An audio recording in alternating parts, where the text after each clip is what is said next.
My first question for you is, if you could describe the season in 3 words, what would it be?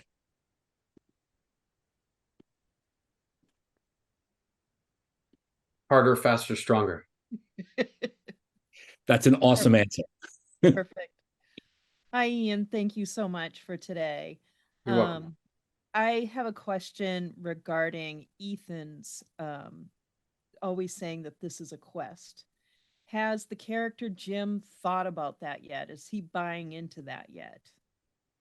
Oh, I like that question. Yeah, has he? He has put,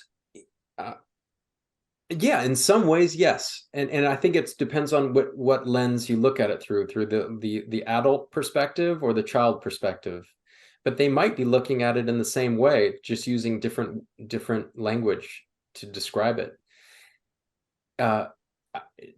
Jim in the second season really starts to narrow in on what is this place truly.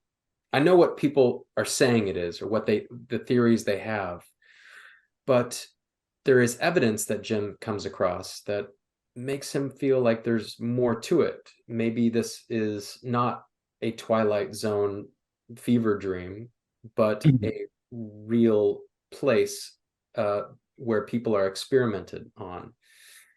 And he's going to take that in some way as a quest to figure out if that's true or not. So yeah, I think he's on that adventure in the same way. And I think that the thing that Jim could learn from Ethan is to accept that it seems like Ethan has some kind of wisdom from understanding that quests are meant to happen and they're a part of the growth of the spirit. Yeah. And when Jim comes around to that, he'll be aces.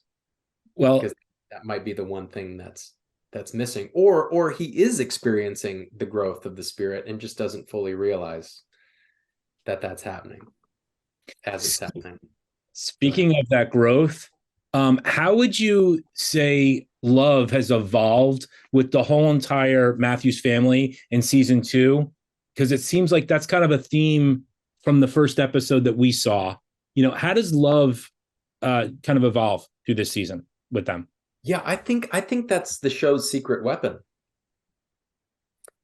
That's is love, and how humans can, under extreme duress, have compassion and empathy for each other and work together, and even risk your own safety for somebody else and fight for an ideal,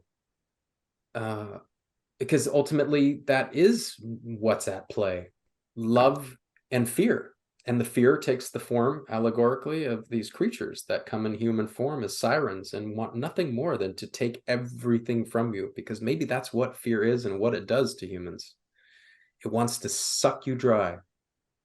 And the only counterbalance to that is love. And through the Mathews family, it's the family doing their best to protect each other and also the rest of the people there, but through the family unit first and primarily. So I feel like it's such an exciting thing. My favorite thing about the show is that, as scary as it is with the terror at play, it's got this equally weighted heart that beats at the same time, and it creates a real balance, and balance is everything, and the show has that. Balance is everything. One last thing, it's not a question. On our podcast, we always try to tell our guests to make sure to go home before the bell rings, and we'd love to get your version of Boyd, if you could. And I promise, Boyd, your version of Boyd when he's like telling everybody to go home. The bell's ringing, it's time to go home. If you could say that, and I'd be pretty. Get you home, Let's go. Come on, get in your house. Let's go. Come on. Thank you so much. Don't use that. Oh, we're totally using that. Thank you so much.